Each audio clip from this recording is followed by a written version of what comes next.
Olá, aqui quem fala é o professor Clayton Bottas. Na aula de hoje a gente vai falar sobre onde aparecem os números racionais e das suas diferentes representações. Vamos lá? E para começar, vamos dar uma olhada em um problema. Ana e Bruno dividiram uma pizza com alguns amigos. Primeiramente, eles dois comeram uma fatia cada. Que parte da pizza sobrou para os seus outros amigos? Bom, a amiga deles, Carol, acredita que tem 3 quartos de pizza. Já a Ana disse que sobrou 6/8 da pizza. E Bruno acha que ainda há 75%. Bom, primeiro a gente começa percebendo que essa pizza ela estava cortada em 8 fatias iguais, mas restaram apenas 6 das fatias.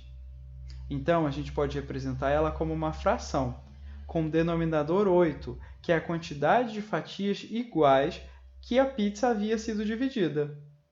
E o numerador dessa fração vai ser 6, que é a quantidade de fatias que sobraram. Assim, nós temos a fração 6/8, a fração que tem o numerador 6 e o denominador 8. Bom, aqui a gente pode notar que essa fração ela pode ser simplificada. Vocês lembram o que é simplificação de fração? É quando a gente divide o numerador e o denominador por um mesmo número. Nesse caso, a gente vai dividir o denominador 8 por 2, e o resultado é 4, e vamos dividir também o numerador 6 por 2, e o resultado vai ser 3. Assim, a gente tem a nova fração 3 quartos. Aqui a gente lembra que essas duas frações são equivalentes, quer dizer que elas representam a mesma quantidade. 6/8 de uma pizza é igual a 3 quartos de uma pizza. Bom, agora vamos dar uma olhada nessa fração, 3 quartos. A gente também pode escrever essa fração na forma decimal, e a gente vai fazer isso efetuando a divisão do numerador pelo denominador, ou seja, vamos dividir 3 por 4.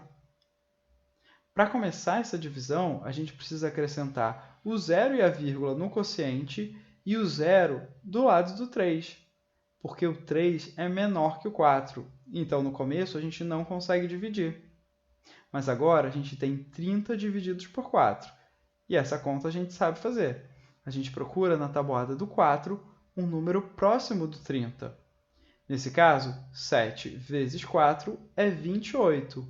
Para 30, a gente sabe que o resto vai ser 30 menos 28, ou seja, 2.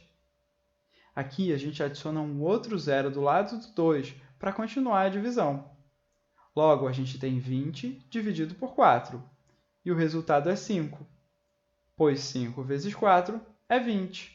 Então, nesse caso, o resto é zero. Essa é uma divisão exata que termina aqui. Bom, o 0,75 é um número decimal que representa a quantidade de pizza. Bom, agora a gente vai notar que esse número ele também pode ser escrito na forma de porcentagem ou de fração de denominador 100. Por exemplo, esse número 0,75 ele é o 75 centésimos. E a palavra centésimo é justamente o que representa o denominador 100. Ou seja, esse número pode ser escrito na forma de fração 75 sobre 100. E a gente já viu que esse número também representa uma porcentagem. Quando a gente tem o denominador 100, o numerador é a porcentagem. Então, aqui a gente tem 75%. Voltando para aquelas duas frações que a gente viu lá no começo, a gente tem que entender que todas essas representações são diferentes representações do mesmo número, ou seja, da mesma quantidade de pizza. Todas essas representações representam a quantidade de pizza que sobrou. Assim, todos os meninos lá do começo da nossa historinha estavam certos. Vamos ver mais um exemplo agora? Bom, nesse próximo exemplo, a gente vai poder ver que existem números racionais negativos mesmo em situações reais. Vamos lá. Em uma cidade, a menor temperatura registrada esse ano foi de 6,4 graus negativos. O número menos 6,4 é um número racional e negativo. Ele representa 6 inteiros e 4 décimos negativos. Bom, a gente consegue escrever esse número que está na forma decimal também na forma fracionária. Vamos lá. A gente sabe que o 6 ele representa 6 inteiros e o 4 ele representa 4 décimos. Mas a gente precisa lembrar que esses números são negativos. Aqui basta a gente fazer uma continha para chegar à fração menos 64 sobre 10. Essa fração ela também pode ser simplificada. Nesse caso, a gente vai dividir o denominador por 2 e o numerador também por 2. Assim, a gente encontra a fração menos 32 quintos. Bom, aqui a gente nota que essa fração e esse número decimal eles representam o mesmo número racional. A diferença é que o 6,4 negativo está na forma decimal e o menos 32 quintos está na forma fracionária. Bom, vamos ver mais um exemplo agora, ok? Vamos lá. Bom, vamos ver mais um exemplo de onde aparecem os números racionais. Será que você conhece o Mar Cáspio? O Mar Cáspio é uma grande massa de água que fica entre alguns países da Europa e da Ásia. Por exemplo, a Rússia, o Cazaquistão e o Irã. O Mar Cáspio ele tem uma coisa muito peculiar. O seu relevo é muito especial. Vamos dar uma olhada. Bom, se a gente faz esse desenho dessa linha para mostrar o relevo, a gente tem que o nível do mar está aqui. E o nível do Mar Cáspio ele está abaixo do nível do mar. Na verdade, ele está 28,1 metros abaixo do nível do mar. Interessante, né? Bom, na geografia, isso se chama depressão absoluta. Quer dizer que a gente tem um espaço de terra, nesse caso também de água, abaixo do nível do mar. Bom, agora vamos dar uma olhada nesse número, 28,1 metros abaixo do nível do mar. Essa informação pode representar para a gente um número racional negativo. Nesse caso, é o número menos 28,1. E esse número está na forma decimal. Agora vamos ver mais um fato muito interessante sobre o Mar Cáspio. Na verdade, o Mar Cáspio não é um mar, ele é um lago. Antigamente, se achava que ele era um mar porque a água dele é salgada. Mas, na verdade, a sua água possui a salinidade de 1,2%, o que equivale a 1/3 da salinidade da água do mar. É uma água salgada, mas não tão salgada quanto o mar. Então, na verdade, ele é um lago. Bom, agora vamos observar essa fração, 1/3. A gente sabe que a fração 1/3 ela representa um inteiro que é dividido em 3 partes iguais. E a gente toma uma dessas 3 partes. Nesse caso, cada uma dessas 3 partes representa 1,2, que é a porcentagem da salinidade da água. Assim, a gente pode chegar à conclusão de que a salinidade da água do mar é aproximadamente 3,6%. Ok? Bom, vamos ver mais um exemplo já já. Vamos lá! Um jogador de futebol realizou, em um campeonato, 12 chutes ao gol. Se ele marcou nesses chutes apenas 8 gols, qual o aproveitamento desse jogador no campeonato? Bom, para descobrir o aproveitamento, a primeira coisa que a gente vai fazer é escrever esses dados na forma de fração. Nesse caso, o 12 é a quantidade de chutes que ele tentou, e esse vai ser o denominador da minha fração.